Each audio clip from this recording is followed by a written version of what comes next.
like you're sleeping. I mean, you can see right now, without LeBron, Lakers are struggling. Let me tell you about the team I hate, all right? I know the Dallas Cowboy fan is here, so I had to make sure he knew how much I hate this team. I'm ready. I've often said that the people who run baseball, they try very hard to ruin it. I'm from Brooklyn. I don't have a problem saying it to his face. Oh, I'm from Brooklyn. Hey, get us any.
Good evening, ladies and gentlemen. Welcome to another Wednesday edition of Talking Baseball with Sal Angioletti. And for the most part, the gang is back together. I'm Matt Sirianni, joined alongside Kevin Wall to my right, Carl McGlossy to my left, and coming to us live virtually from an undisclosed location, the man himself, Mr. Sal Angioletti. How you doing, everybody? What's going on, ladies and gentlemen? For 1 week, and you're taking. I love it, man. You sound great. Thank you. And you sounded great last week, so good job. I know. Stay off the Red Bull. I had the bad allergies, and coming back, but it's good to see you guys and good, man. Seeing good. you on the other side of the glass. On top of that, Ming Chen on the other side of the glass. Exactly. I forgot to mention that. How you doing, Ming? What's up? Bad allergies? Is that what you call your hangovers? You call them bad allergies? Okay. no, I was away. Coming Sure, back from the sure. Okay. just wasn't good. It's okay. We get it. Well, thankfully, Allergies are horrible this year. Oh yeah, no. Well, isn't it allergy season already? I'm feeling. There's no such word. They just call it COVID and get it over with. Oh yeah. I gotta admit, man, I like this new improved view. Last week with just me and you in the studio, and now this week I like it. Take them word to chart. Yeah. I like it. Oh man, it's just I do a podcast for a living. Well, with my cousin, so I have experience doing this kind of thing, and I had to ask, if it was okay if I could take over the reins because I knew Sal was not going to be in studio, and I know Kevin is usually second in command, but I just figured, I have no problem you starting off the show. My ego doesn't take over. No, it's all Check good. his water bottle. It's all water. It's awesome. No, not his, Matt's. No, mine. Anyway, we got a lot of baseball to get to, as always. The Angels are taking on the Yankees tonight in the Bronx. I think the first pitch was going to be thrown in like a minute or so. Last night was a blowout game, and this is not a typical trend for the Los Angeles Angels of Anaheim, because that's what I'm going to call them. They've lost 10 of their last 13 games, including 6 straight. They lost 9-1, and I think the main thing that defines what they're going through right now is Shohei Ohtani, one of the most reliable hitters, was robbed of a home run last night by Aaron Judge. And then Mike Trout, who's usually reliable in the outfield, tripped and fell a couple times, dove for balls in the air, and he couldn't get them. And it was just a bad performance overall by the Angels. And they even had an opportunity to slip away when Gleyber Torres slipped off the third base bag early in the game. Right. But the Yankees prevailed. It didn't matter. They won 9-1. It wouldn't have mattered. The game was over in the third inning. It was over in the third inning. You know that, and Ming's going to appreciate this. You know that in Thor Ragnarok where Thor throws the hammer at the witch and the witch crushes the hammer? That's what his sister Hannah. Yeah, exactly. Hannah, exactly. That's what happened when Noah Syndergaard took the mound yesterday. He does not look like a god anymore, my friend. No more. He's a shell of himself. Well, he was never a god to begin with. Anyway, he was always third fiddle for the Mets, or I would say second fiddle. I would say because he always had Jacob deGrom. But coming back to New York and just seeing the bleep that he played on that yesterday, only 2 and 1, 2 and a third. Yeah, 2 and a third. And like I said, the game was over pretty much in the third inning. And, when you get your mouth in trouble, and again, it has nothing to do with the New York Yankees, his beef, with the Mets, and we talked about SNY and calling Mr. Met creepy and all that, which is hysterical in my opinion. But when you come back to New York and come back home, you gotta bring your game if you're gonna do a lot of trash talking. So obviously that's not how it worked. And the Angels are always so weird because when you see Trout and you think of Ohtani and Rendon as your third baseman, there's the lineup top three guy, yeah. The lineup is great on paper, and people are thinking, "Oh, the Angels, they're going to run away with the division, or at least be competitive with Houston." And it's never the case. It's never the case. They're always an 80-win type of team, and you would think with that lineup, and with Joe Madden as your manager, you would think that they would always be competitive. Yeah, high expectations. Few years. I mean, when was the last time Mike Trout was in the playoffs? 2014. And the best commissioner in fantasy football. Oh yeah, apparently Ming brought this up before we went on the air. Mike Trout's not really a good fantasy commissioner, apparently. So Mike Trout is struggling at a lot of things right now, but baseball is particularly one thing that he did not play well last night. And unfortunately, the Angels, like you said, they have high expectations. On paper, they look great, but think of it. They're 2 games in front of the Texas Rangers for their wild card spot. And yes, it's early. We're only 50 games in. And Happy I get June, it. by the way. Everybody. Happy June. Yeah. Happy June. Oh, wow, look at that, huh? Crazy. Absolutely crazy. It's a June home day, is it? It's crazy because I thought the lockout was like yesterday. It just feels like that the lockout just ended yesterday. It just feels that way. What was the lockout again? Like I honestly forgot about the lockout. Now that there's a full baseball season, I forgot about it pretty quickly. So part of the reason why the Angels are struggling right now is because they've dealt with injuries. Anthony Rendon has a wrist inflammation, and a lot of the other guys are getting hurt. But Rendon is the big part because he's one of the 3 main guys on that team that. Yeah, they gave him a lot of money too. They did give him a lot of money to come over there. Yeah. All from the Nationals, they gave him a lot of money. Mike Trout is up and down. Ohtani, what you're going to get from Ohtani, but it's kind of a shame. But I'm going to go over the batting average. Did you see Ohtani's batting average? It was below 250. Below 250. Yes. I'm still not worried about Ohtani though. Like you said. Now, did last night's Syndergaard performance remind you of somebody pitching in New York a few years ago when Ohtani pitched against the Yankees and they lit him up in the first inning? Does anybody recall? No. Where are you going? Where are you going with this? No, I'm saying you think of Syndergaard and just not getting off the bump last night in a good way, and Ohtani did that his first appearance at Yankee Stadium. He didn't last an inning. Yeah, he didn't last an inning. Oh, okay, yes, I know. Now I remember. I think he only pitched 2/3. Yeah. Okay. Yeah. It's coming back to me. Yankees lit him up. I think with a grand slam or something happened in that game. But not to cut you gents off. Everybody, of course, you guys are great, and thank Colin Matty for taking over last week. This is a score, another football score. The Marlins over the Rockies, 14-0. Oh my God! The A's are beating the Astros 3-1 at the top of the ninth. The Braves are beating the D-backs 5-0. All the other games are getting ready to start. Justin Verlander had a no-hitter going on into the 7th inning. And if this was the case, he would have been the 3rd pitcher of all time to have at least 4 or more no-hitters. That's crazy. So I was paying attention to it. Right up there with Nolan Ryan, yep. Nolan Ryan and Sandy Koufax. Well, Nolan Ryan has 7. Sandy Koufax has how many? 4. Yeah, he's got 4. So they're the only 2 pitchers that had 4 or more no-hitters. And obviously Nolan Ryan kind of gives it away. He's been there for, how long did he pitch? 25 years? 27. 27 years, exactly. Yep. That's crazy. And the Mets swept the Nationals and the Guardians over the Royals. Don't even call them the Guardians. Don't even call them the Guardians. I'm sorry, I meant Indians. The Cleveland baseball team? I'd rather take the Cleveland baseball team any day. Oh, God. Guys, you know what? It's funny, and it looks like teams are getting ready to unload some ball players in trade talks. And the Yankees are holding their own with their injuries. They could have swept Tampa Bay, but the bullpen didn't hold it the last 2. Mm-hmm. So, we got a little scared with the losing streak going on. They came back and amped it up again and then lost. Those first 2 games in Tampa were big. beating them because those guys are always a thorn on the Yankees side. Right. The Mets, same way. The guys over in Queens, Buck Ball, as they call it, and with their injuries and their moves in the roster and sending Dominic Smith down, and Yeah. this kid comes up for the Mets, hits 2 dingers his first 2 games as a Met.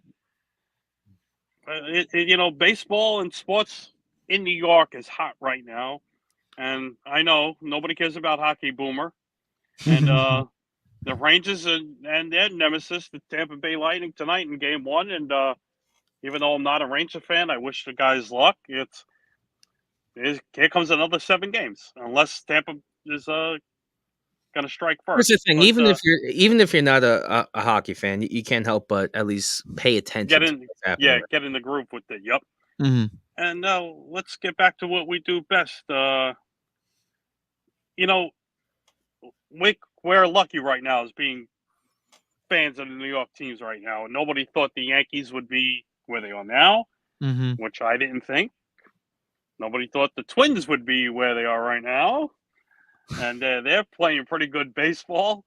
Yeah. And I told you that months ago. and not for nothing, it looks like Joe Girardi's days as a Philly manager are about numbered. Yeah. We'll get into the Phillies in a little bit, but I want to go over the rest of the Angels schedule while we still have them on our radar of stuff to talk about. So after their series with the Yankees, they play the Phillies in Philadelphia. Then they got 4 games at home against Boston. Carl going to a game this weekend? Carl? Saturday. You're going to the Saturday game? Yeah. So Saturday. Okay, yeah. Oh, there's Saturday, June 4th. Yeah. So right after the Outback show. Yep. Okay, nice. So they have 4 games at home against Boston after the Phillies series. Then they got the Mets for 3 games. Then they travel to Los Angeles to play the Dodgers for 2. Then they got to travel to Seattle for 4. Or 5, rather. 5. Then they're at home against the Kansas City Royals for 3. Then they play Seattle again 3 times. And then they play the White Sox 3 times. And that's their schedule for the month of June. So, looking at this schedule, it's kind of tough. I mean, Boston could come back at any time. People don't count the Boston Red Sox out because they have a lot of talent. The Mets are the Mets. The Dodgers are the Dodgers. Seattle could be good and bad. The Royals are. You can have a lot of talent like Boston does. Trevor Story finally hitting the ball, but they've been playing the crappy teams, and if you can't beat a crappy team with a team like that, then there's something wrong. Even though they won 6 in a row, Boston. You know what's funny? I got all my friends who are Boston fans right now, and they're like, "Oh, they're trying to bust my chops. Oh, the Red Sox are getting hot. Trevor Story." Relax, pump the brakes. You're 10 and a half games out of the division. And the Boston Red Sox did something that they haven't done in 47 years. They lost to the Cincinnati Reds in Boston. First time Cincinnati won since 1975 in Fenway Park. Yep, 47 long years. It took the Reds that long. What happened to Cincinnati? They woke up all of a sudden? They get fans in the seats now. They were 3-22, and they've all of a sudden come back. You got when they were 3-21, I'm thinking there's no chance that this is going to be on pace like worse than the 2019 Baltimore Orioles. So what?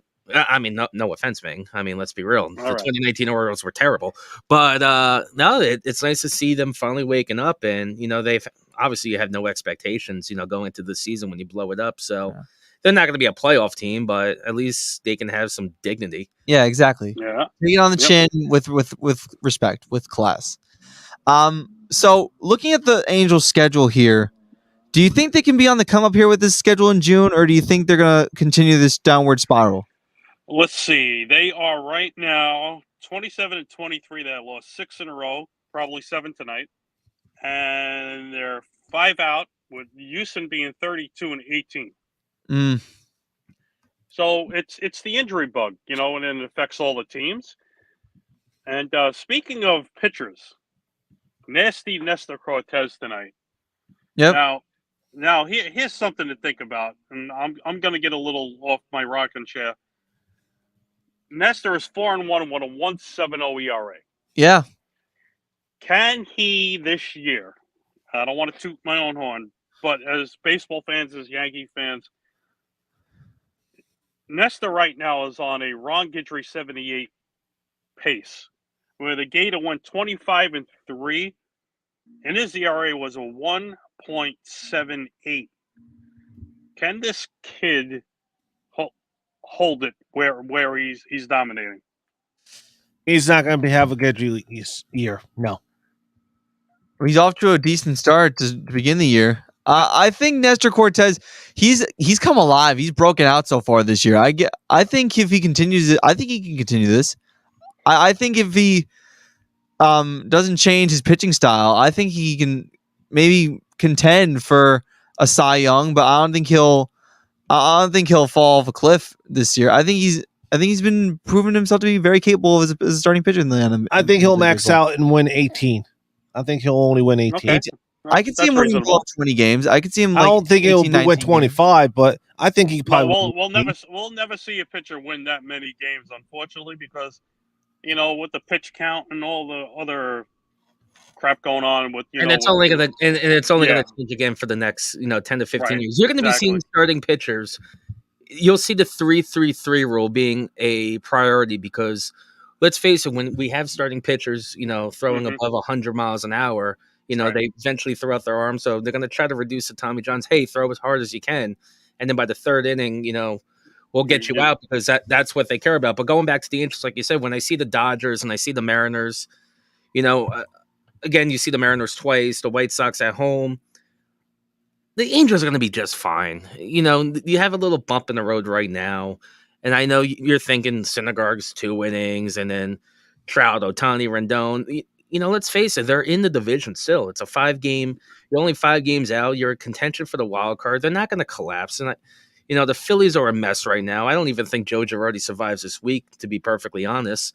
And then just going back with a bad Boston Red Sox team, say what you want about their little winning streak and Trevor Story. Big whoopee doo. Doesn't scare me one bit. Oh, they lost 2. Yeah, they lost 2 straight, so they're 11 and a half out now. Yeah, and they had a little football shutout against the Baltimore Orioles the other night. I think the Angels are going to be just fine. They're going to be in contention. And even the Mariners don't scare me. The Royals obviously don't scare me. And the White Sox, they're a fluke this year. And, a bunch of babies to begin with anyway.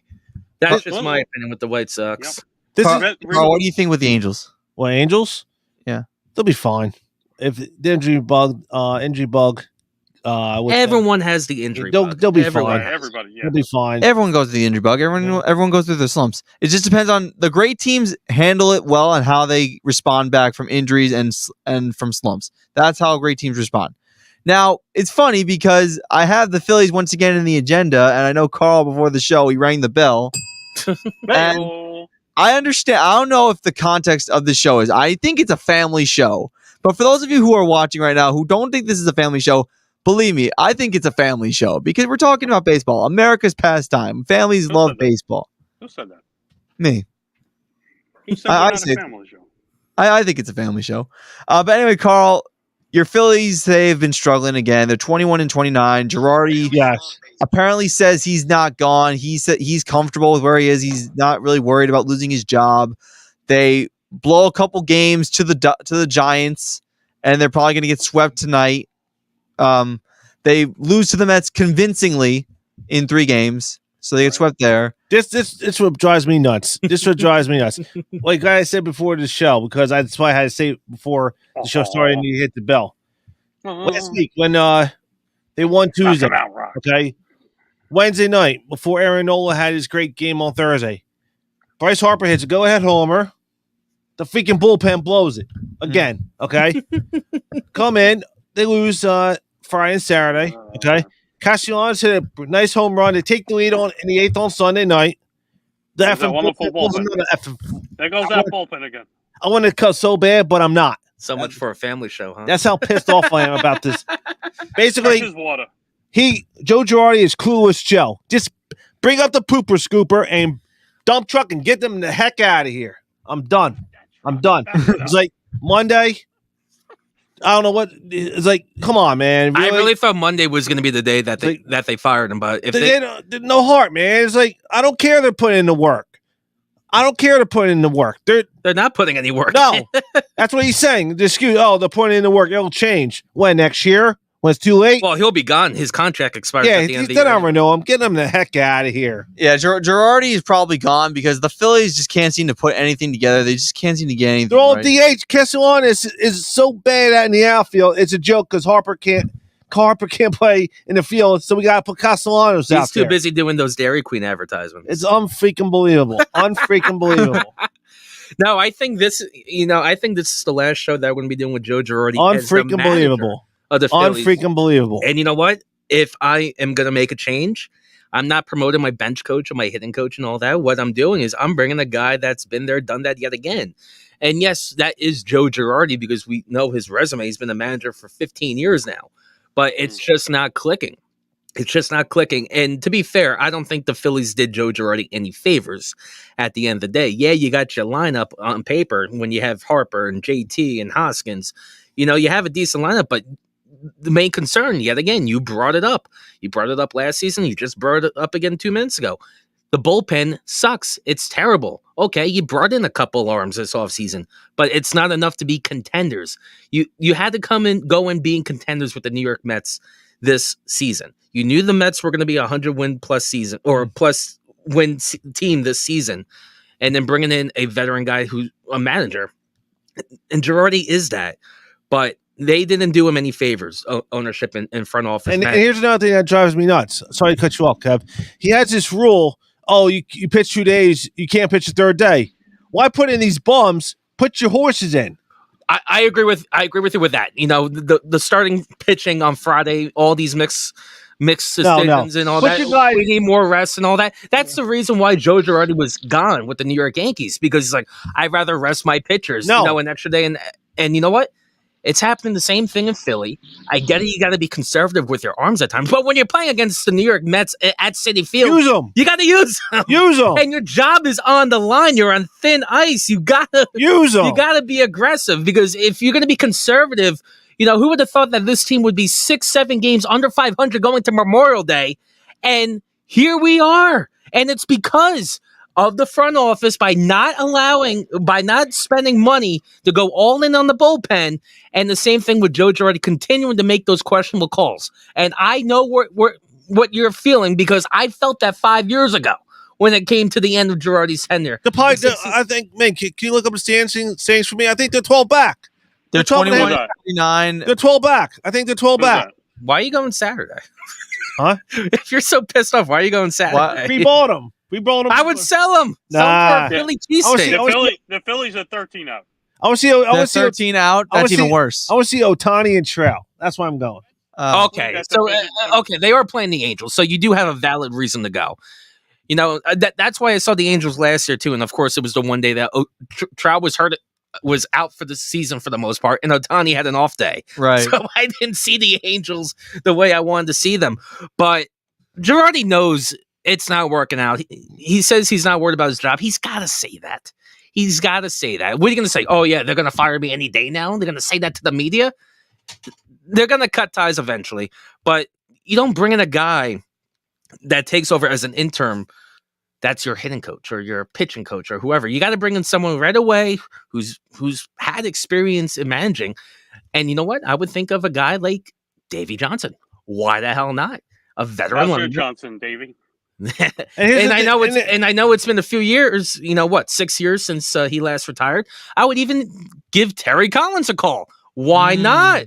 Why not? And I know I'm bringing in, I'm naming old guys I haven't managed in a couple years. Yeah, but with that lineup, look at Tony La Russa. He's managing. You know what sucks? It's starting to fall apart. And you guys have managing and wants to fight everybody. You guys have guys in the farm system that you can bring up. Yeah, their farm system sucks. They don't have no farm system. I saw the Jersey Shore Blue Claws last week, and boy, not a good game. Not a good. Like I said, the only thing that they have is they have Mick Capel, who's pitching down in Lakewood. Yeah. I actually felt bad for this one guy. Just talking about the Jersey Shore Blue Claws for 1 second. This poor bastard, in single A ball, just trying to keep his dream alive. He's batting 187. And you hear the PA guy go, if this guy gets a hit, section 132, it's like $3 off beer, And I'm like, oh my God, they're really putting this guy on the spot. And what does he do? He pops up. And it's like low class A. It's low class A minor league ball. Oh my God. Call me when you got no class. Fun game to go to, by the way. Blue Claws? Yeah, that was good. Soggy water dog. I've been there. So good. I was there. We got to go to a Patriots game again. We'll work on that. We'll work on that. So obviously Carl has no optimism left as far as his Phillies are concerned. He's got a shirt on. Buy the shirt, Rock. Buy the shirt. Are you gonna go to the zoo on top of that over the weekend? Why not? Take Girardi with you. How he's managing. Spin around the dance floor and throw a burger down his throat. Oh boy. Well, I hope the weather is good for you, Carl, and I hope you don't have an aneurysm over the weekend. Well, please, it better not rain Friday. I'll throw a chair somewhere. Is it? I haven't even checked. No, we're good. We're good for. We're good. We're good right now. Ming even said we're good. I'm hearing reports saying we're good, so we should be good. Anyways, like I don't think I should even go over the schedule for the Phillies because like I do. Let's do it. After the Giants, you got the Angels, which I mentioned before. You had the Brewers in Milwaukee. You got the Diamondbacks, who are playing some pretty good baseball. You got the Marlins, who are actually ahead of you in the division. You got the Nationals. You got 5 games at Washington. They were terrible today. You had 2 games in Texas to play the Rangers. You have 4 in San Diego, and you have 3 against the Braves at home. Here's my prediction. Jock Peterson. What? Even though I said this is probably the last show that Girardi would be the manager, if they get swept by woke Gabe Kapler, who I have a lot of mixed opinions about now. Yeah, I'm not mad. I'm not happy. Yeah, but anyway, I don't even want to. That's the only time I'm going to bring up his name. The guy that used to manage your team got fired and sweeps this Phillies team. He's done. I don't know how. With this, how pissed off this fan base is with Joe Girardi. Someone's got to be the scapegoat. It's going to be him. And he's well aware of that. Well, 9 times out of 10, it's always the manager. Well, makes no sense is when he was in Philadelphia, he had 2 mediocre seasons. Last year, they were in the playoffs with Kapler. Because it's the Phillies front office. You're not doing your managers any favors by spending money to improve your team. You're relying, especially with the bullpen, young guys with a 5 ERA. You got nobody in the farm system to develop. You refuse to make trades at the deadline. You bring in 2 mediocre bullpen pitchers this offseason. I haven't done squat for you. I'm blaming analytics. I'm going to blame that. Stop with the analytics. Oh God, no! I'm going to blame that. Don't pull that. Don't pull that. Girardi knows this marriage ain't lasting, and you know what? Sometimes divorce is good. Do I think Girardi manages again? I don't know. He'll eventually find his way back into the booth if he does get fired. But if they lose tonight, wouldn't surprise me tomorrow morning, Joe Girardi. Oh, I got some bad news. I got some bad news here. All right. What's wrong? Double trouble for the Phillies. Segura and Hopper are now sidelined. It looks like Segura with a finger is going to miss 10 to 12 weeks. Oh my God! For a finger? For a finger injury? Ronnie Lott cut his finger off and went back in the game. He amputated his finger. All right, what's going on with Harper? What's up with him? Oh man, soreness in his right forearm. Again? Yeah. It looks like here it is. Segura will miss 10 to 12 weeks because of a fractured right index finger.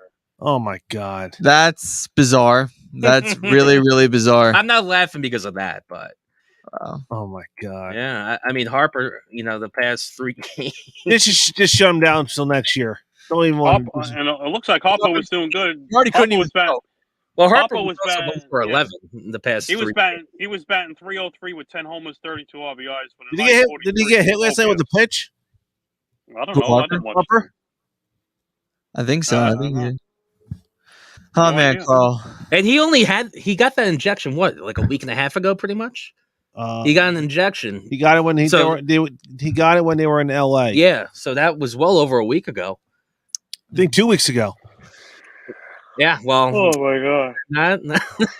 You know what? Girardi's already packing his bags. He's going to be in Cherry Hill tomorrow morning and just going back to wherever he used to live in White Plains or wherever. Yeah, it's done. And it was never a good marriage at first. You thought it would work out great, with that veteran manager. But at the end of the day, it's ownership. They refuse to upgrade their bullpen. They went all in with the bats, and Bryce Harper, that got exciting when he left after 2018 for the Nationals.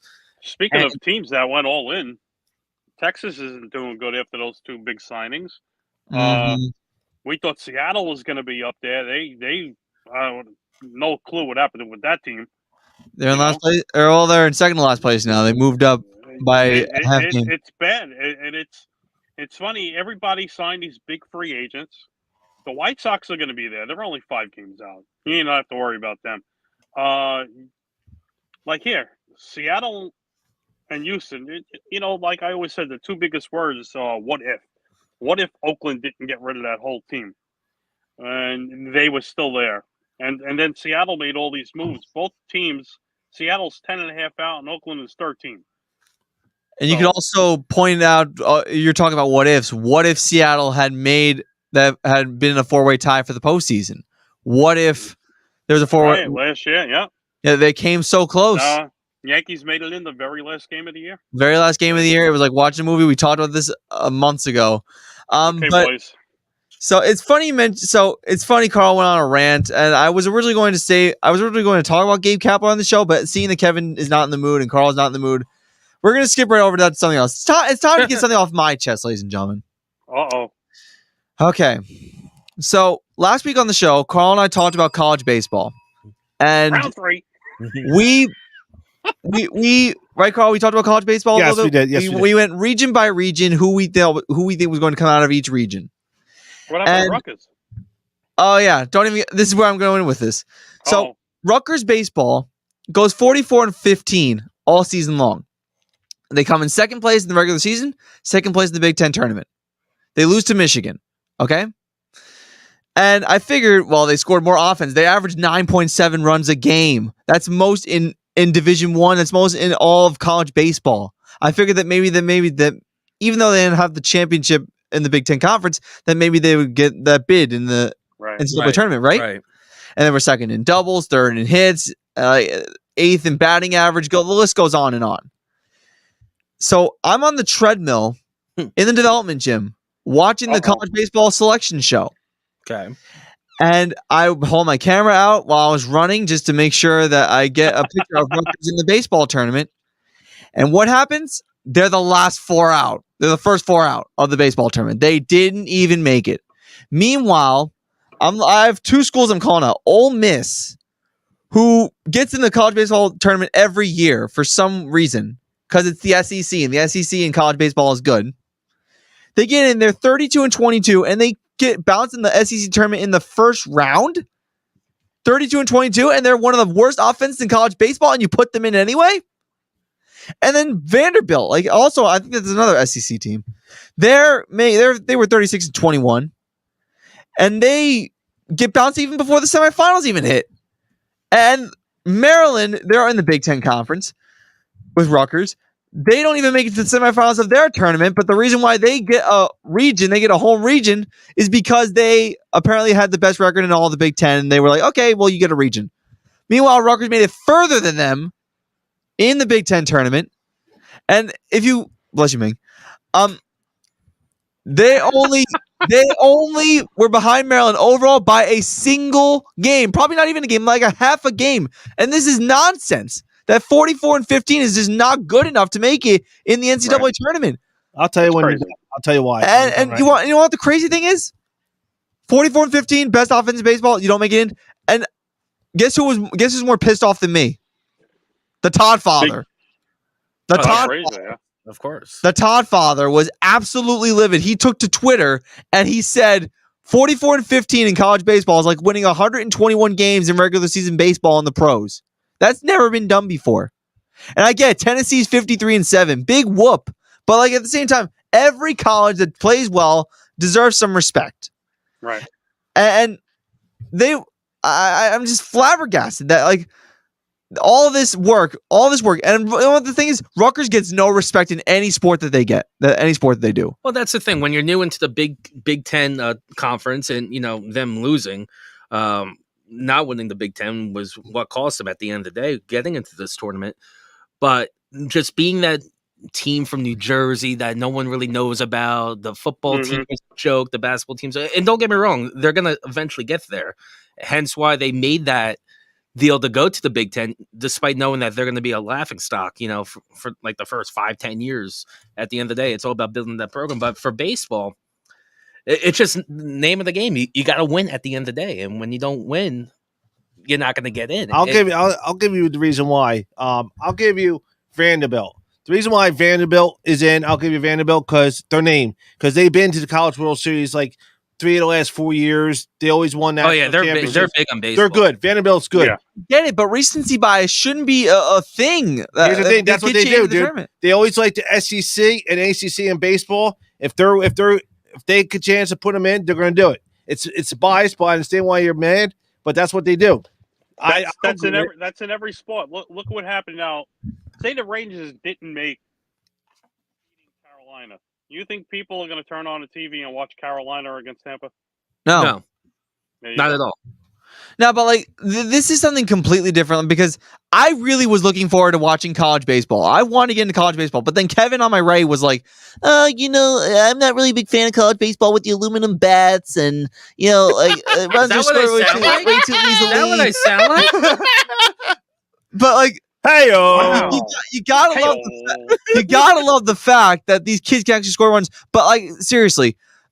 Todd Frazier took to Twitter and he's like, "Oh, it's the good old Are You Screw." And if you don't know what Are You Screw is a podcast on the Rutgers campus. The Are You Screw job. Because seriously, 44-15, you win 3/4 of your games, you deserve a shot at a College World Series. Whether it's as a 16-seed region, 15-seed region, I don't care. Why does Maryland get the respect that they deserve? Which they don't because they finished they didn't even make the semifinals of their tournament. They only finished 1 game ahead of Rutgers. And I'll give Michigan their props because Michigan beat Rutgers fair and square in the Big Ten tournament championship. They beat them fair and square. I get it. But you want to know what else is stupid? The stupid automatic bids where colleges who are below 500 like New Mexico State and Wright State, who I don't even know where they're from, they get automatic bids for winning their conference tournament. That's how it is, though. It's stupid. It's so stupid. Why do you get an automatic bid for winning your conference if you're below 500, 24-32? That's disrespectful to the community. That's disrespectful to the game of college baseball. Because at the end of the day, it's all about, once you win your conference, that's how it is. I mean, it's the same way for basketball. It's the same thing. Yeah, it's the same thing with football. When you had a 7-win team win the division, you get a home playoff game. You got a home playoff game. That's just the name of the game. At the end of the day, all you got to do is win your conference. And Rutgers didn't do that. Hence why they're not in the tournament this year. And I get it. It's been a long time and they had a great season, 44 wins. But if you don't take care of business at the end of the day by securing your conference, you're not going to get there. Especially if you're a team like Rutgers, who I hate to say it to you, Matty Ice, and I know it's your alma mater. No one cares about Rutgers at the end of the day. They don't. They're not on that map yet when it comes to the baseball world, like a Vanderbilt or an Ole Miss or a New Mexico State. They have to get there. This is progress. Football, yep. Yeah, this is progress. Don't get me wrong. And brighter days are ahead, and you got every right to be mad. But you have to finish and win your conference at the end of the day. Now, what if they do what they do in March Madness? Why don't they do the first 4? They play around like the field of 68.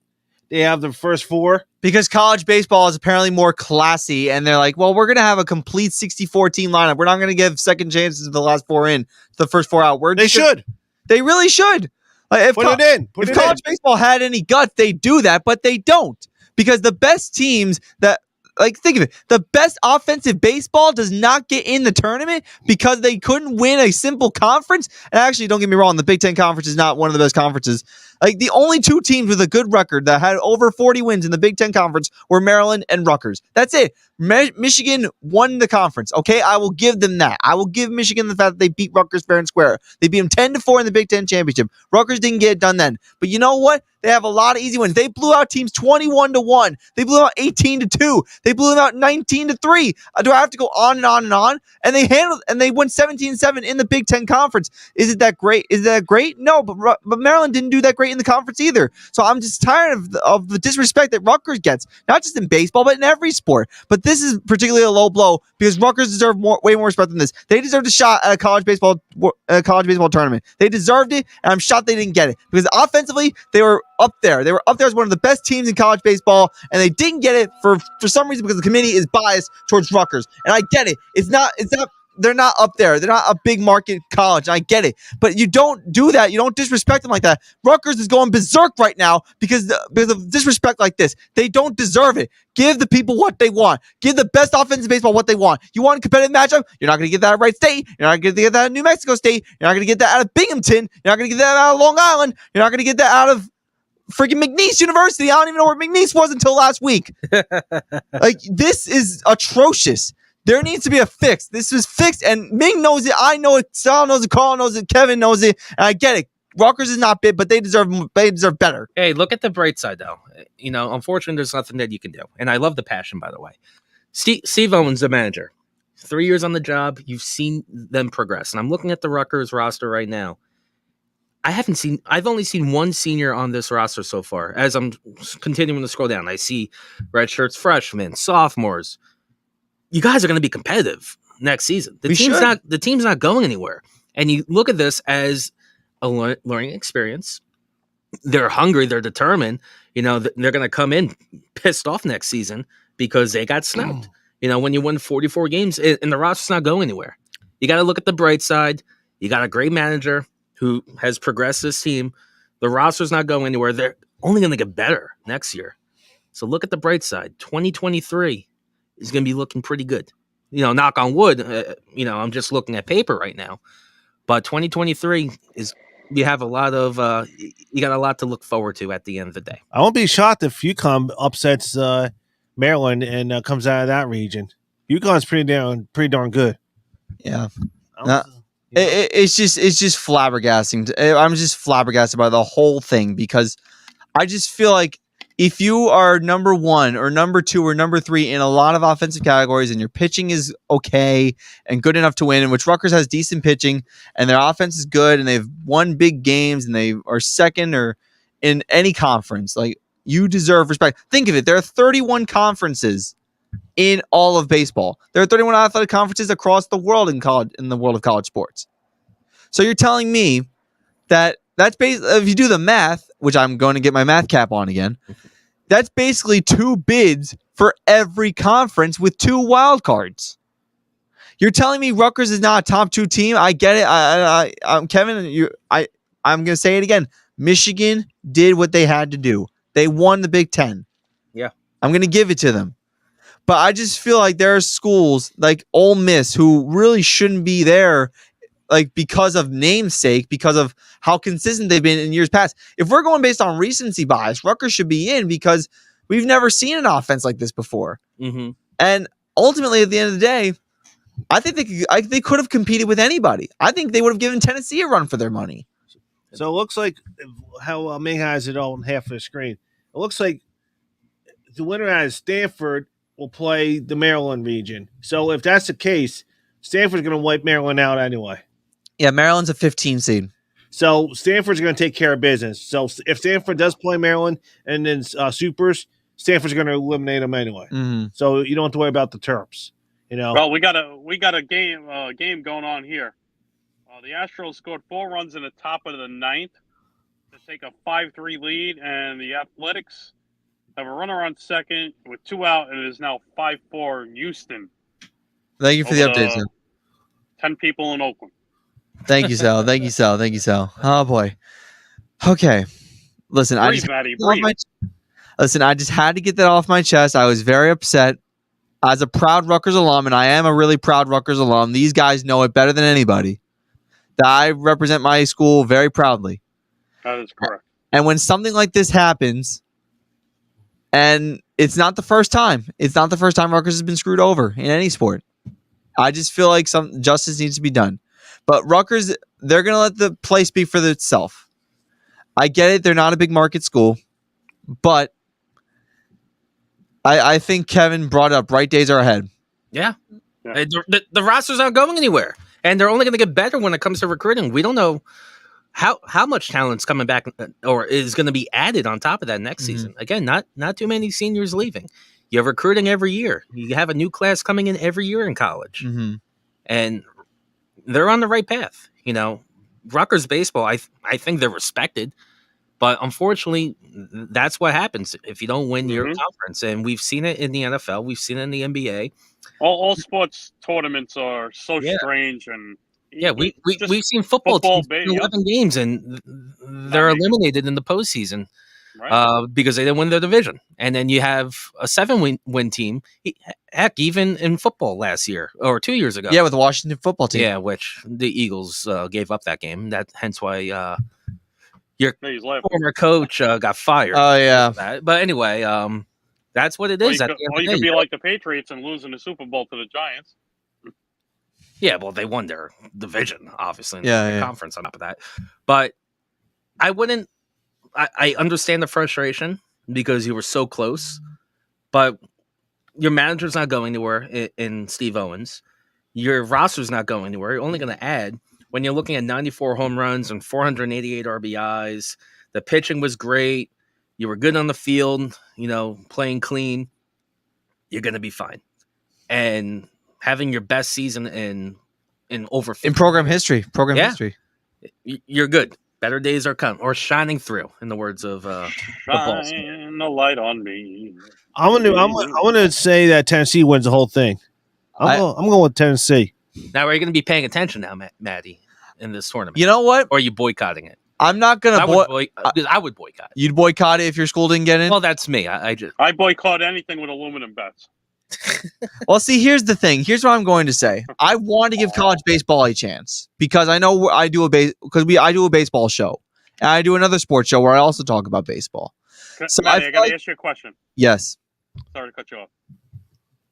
Why is it the aluminum bats in college baseball and not wooden? What is that?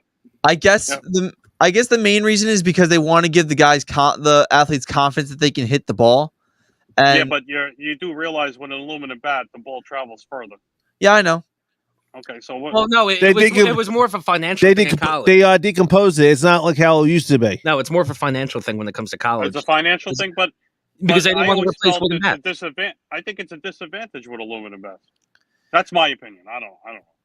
Well, I'm firmly believe I feel like with aluminum bats, it'll give you more confidence to hit the ball. Like it'll make you, balls will travel farther. But at the same time, I just feel like it's a good way to start out because once you just imagine college kids using wooden bats. They wouldn't really do well because these college kids, they're not bigger, they're not stronger than the pro athletes. Well, you would think, though, the goal, if you're good enough in college, is to make it into the minors and, build your way to the show in MLB where they're playing with wood. I used aluminum in Little League. That was we all did. We all use aluminum in Little League. That's usually when aluminum. Yeah, after they get drafted and then during the minors, that's when they start using the wooden bats, Yeah, that's when they start using it. I just think, I don't know. I fear with aluminum bats for some reason. I don't know. Now, the aluminum bat isn't the aluminum bat 10 years, 15 years ago. The aluminum bat 15, 20 years ago, line drive would have freaking knocked your head off. Now, how they put more stuff, when you hit it now, it sounds like a wooden bat. They took all the more aluminum out of it, so they lowered it a little bit. It's amazing once you get older, aluminum bats, usually you would find them, at Dick's Sporting Goods, growing up, $40-$50. Right. Yeah. Now you get Moldell's had them. 300. Yeah, they're Moldell's used to be in business. Composite, they're over $300. No, but I think that they should be playing with a wooden bat at the end of the day, just because if you're good enough, there's a chance that you're going to make it. Make it to the minor leagues if you're good enough, and that's where you learn. But I think it's more of a financial thing because aluminum bats don't break. You hit the ball faster. It gives the batter confidence at the end of the day to work on your swing. And then, of course, you'll learn, if you do make it, if you do end up getting drafted or signed or however your road to the show begins.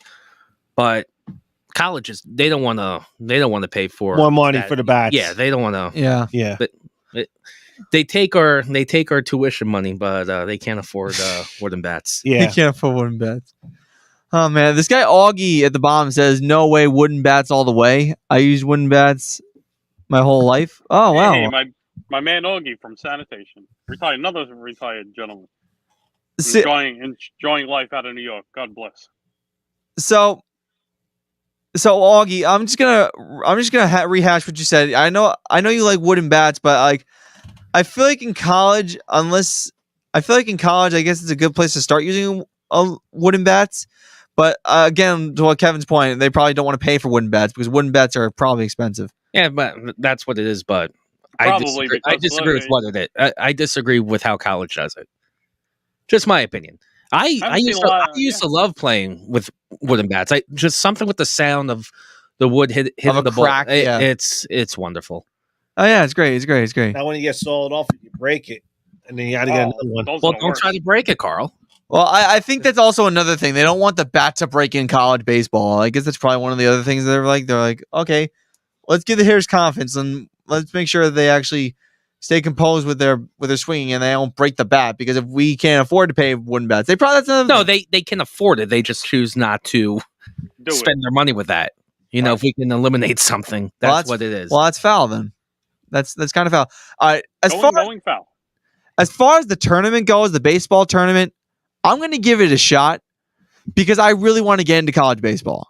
Right. I really do. Like, for the purposes of this show, for the purposes of my other show, for the purposes of trying something new while football's away, I figured that this would be a good place to begin. Hey, you know what? I learned a thing or two with college baseball today, so I'm always willing to listen and open my ears. So I learned something. Matty Ice, you got a big announcement to make? Yes. So the Outback Show, Friday night, June 3rd, pending the weather. Hopefully we do not get rained out, but so far we're looking pretty good. June 3rd, 6 to 8 p.m. We have a couple of people that are going to come on the show, and here's how this is going to work, because I came up with the agenda for the Friday show already 2 days in advance. We're going to have Lee Mazekian, the owner of Outback Steakhouse in Middletown, on the show. We're also going to have Kevin O'Lawson, who's a D3 football offensive line coach, come on the show. And what's going to happen is, because we only have 4 mics, one of us is going to have to rotate in and out. And the reason why we're going to do that is because we only have 4 mics. And we can't have 5 people with 2 people sharing 1 mic. It just doesn't really look good that way. How many mics are there? 4. I know what you're saying. I was just trying to make a joke. Oh, yeah. So that's going to happen. Kevin's going to actually show me offensive lineman techniques when we have the show on Friday. Wait, I'm sorry, what? He's going to show me offensive lineman techniques. I never played O-line before. He's going to don't worry. He's not going to practice on you. He's going to practice on me. And that's funny because I'm the least built off person to be an offensive lineman. Oh, I thought you were saying that I'm going to be teaching you offensive line. I'm like, no, Kevin O'Lawson is. Okay, I was about to say. Kevin O'Lawson. The other Kevin. The other Kevin. Thank God there'll be another Kevin. Yeah, there's another Kevin. A lot of Kevin and a lot of mics. A lot of mics. Anyway, so that's what's going to be going down. We're going to have an auction. We're going to have baseball talk. We're going to have football talk. We're going to have a lot of things going on the show on Friday night, and I'm really, really excited about it. Ming, I'll talk to you after the show about when we should be there. Promptly 4:30 to kind of set things up. And like I said, Ming, I will help you out setting up the equipment. All right, here's another big thing, gentlemen. Not just Friday, June 3rd, but everybody mark this down on their calendars. If I could talk straight. We're back in Staten Island again. Really? The date is Saturday, August 6th at 1 p.m. for the Senior Games Autism Awareness Fundraiser. That's right. We did it last year, and we will be going back again. So bring the whole family and write that down on your calendars.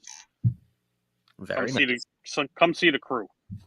And help raise money for another great cause, Autism Awareness, sponsored by the... I can't read the thing. By Jaguar Physical Therapy? Yes, Jaguar Physical Therapy once again, and the Songbird Foundation. Very nice. Yeah. Very nice. Also, I just want to say one more thing, and this is in regards to the push-up challenge. It ended yesterday.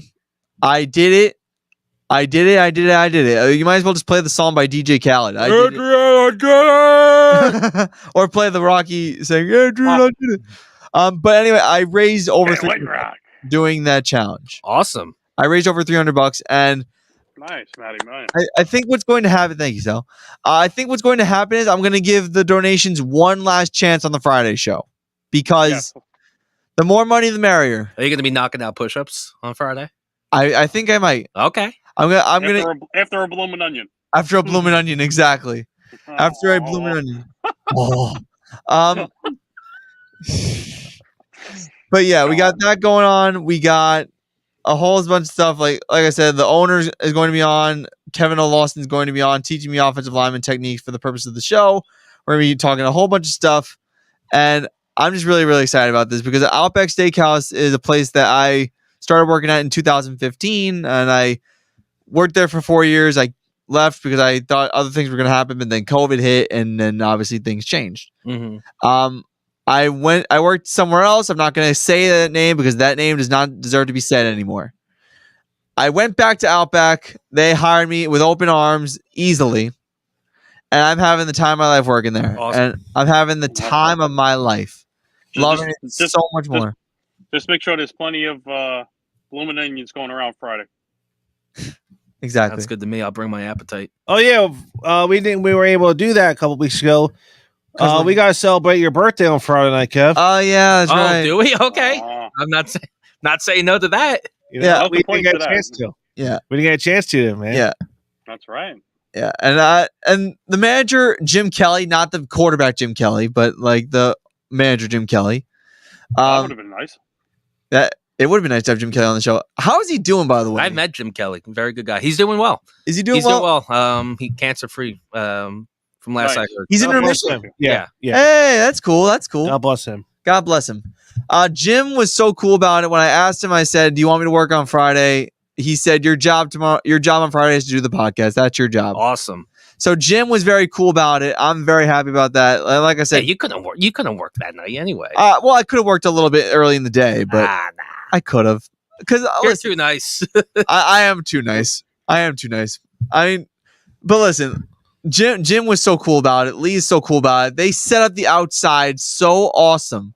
The outside setup is so awesome. I showed Ming the setup, and I showed you guys the setup. Mm-hmm. It's awesome, and I'm just excited that we're gonna have family and friends there. I'm hoping this does really, really well because I would love to do this again.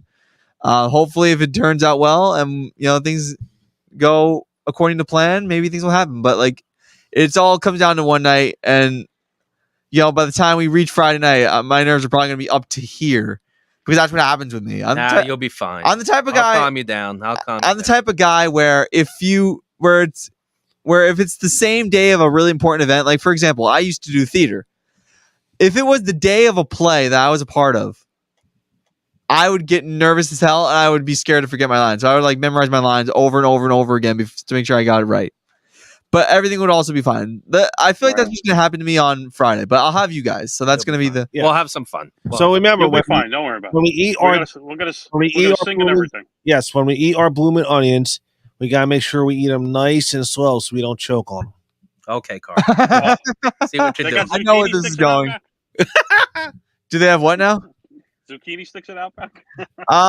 No. I actually had zucchini sticks not too long ago. Okay. Yeah. He's okay. He's fine. He's fine. Yeah, absolutely. So yeah, that's what's going on. We have the Outback show. We're going back to Staten Island for the Staten Island Senior Games again on August 6th, confirmed by none other than Big D himself, Darren Sirianni. Now, are you going to how I did it last year for the softball game? Are you going to do it for the baseball game? Are you going to do play-by-play and actually keep the book? Yes, I'm going to actually keep a book this time. There we go. I'm going to actually keep a book this time. I have 2 months. Roberts Jr. Yeah. But yeah, it was awesome when we did it last time, and I'm very, very happy that they want us back and that we're doing this again. But yeah, other than that, that's really all there's for promoting. Good luck to the New York Rangers tonight. They play the Tampa Bay Lightning in the Eastern Conference Finals for the Stanley Cup Trophy. All I'm gonna say is this: if they lose tonight, they're done. What? If they lose tonight, they're done. I got like I said before it started. They're playing at home. Avalanche. I have Tampa Avalanche too, but I'm gonna say this: if they lose game 1 and it's a blowout, they're done. Matt, it's game 1. They've lost game 1s throughout the last 2 series, yeah. And guess what? They're still going. I think the Rangers do win today. Just because Tampa Bay has had 9 days off, I think they're going to come off a little bit rusty. Wouldn't shock me. At the Garden, the Rangers get to an early start, and I think they take care of business. 3-2. Believe me, that place rocks. I've known it because I've worked security at the Garden. I've worked a lot of hockey and basketball stuff there. It's a rocking joint when your home team is home in a playoff situation. So good luck to the Rangers tonight, and it's been a while since 1994, so hopefully they bring it home this year. All right, who do you have tomorrow night? You have the Warriors or Boston? Warriors going to win, but I'm pulling for the Celtics. Warriors in 6. Warriors in 6? That's what I had also. Game 2 is Friday night. But I'm pulling for Boston. Game 2 is Friday night while we're out back. We have John Gonzalez saying Rangers in 7. Why not? Let's keep it going. That's definitely gonna go 7 without a doubt. Let's keep it going. Well, the Lightning are tough to beat. So Friday night, we have the TVs outside, and we'll bring everybody up to date what's going on. Absolutely, that's a good way to do it. Actually, yeah, we actually have Friday night. Do we have game 2s of both the NBA Finals and Eastern Conference Finals? Yeah. So we will a lot be of stuff going on. the people. We will be entertaining the people. John Gonzalez says Warriors in 5. I'm going to go say Warriors in 6 as well. I'm going to agree with what Kev just said. But I hope I'm wrong. You want the Boston team to win? Listen, the Celtics don't bother me. I admit I jumped on the bandwagon a little bit when it came to the Celtics. So yeah, I'm pulling for the Celtics. My grandpa was a Celtic fan, so okay. And we're Irish, us good-looking Irishmen. There you go. If they win, if the Warriors win the final, if the Warriors win the finals, who thinks get the MVP? Steph Curry. Steph or Clay? Steph Curry. I don't know. Who cares? Who cares? That's what I'm going to say. But anyways, gentlemen, do you have anything else you want to say before we go? Let's go Rangers. Let's go Rangers. Guys. Buy the shirt. Buy the shirt. We'll see you Friday night. All right. By the way, guys, close it out. All right, so thank you everyone who's tuned in to listen. We had 5 people and as many as 7 people listening live. Thank you so much to Carl, to Kevin, to Sal, who's in an undisclosed location. We will be back on Friday at the Outback Show in Middletown, New Jersey. Be there or be square, 6 to 8 p.m. Get your friends, get your family, come one, come all. And thank you so much for tuning in to an awesome hour of Talking Baseball with Sal Angioletti. If you don't come to the Outback Show on Friday, we will be back here same time next week on Wednesday. And as always, New Jersey! Stay classy. We'll find you if you don't show up Friday. Good night! This is a presentation of Northeast Streaming Sports.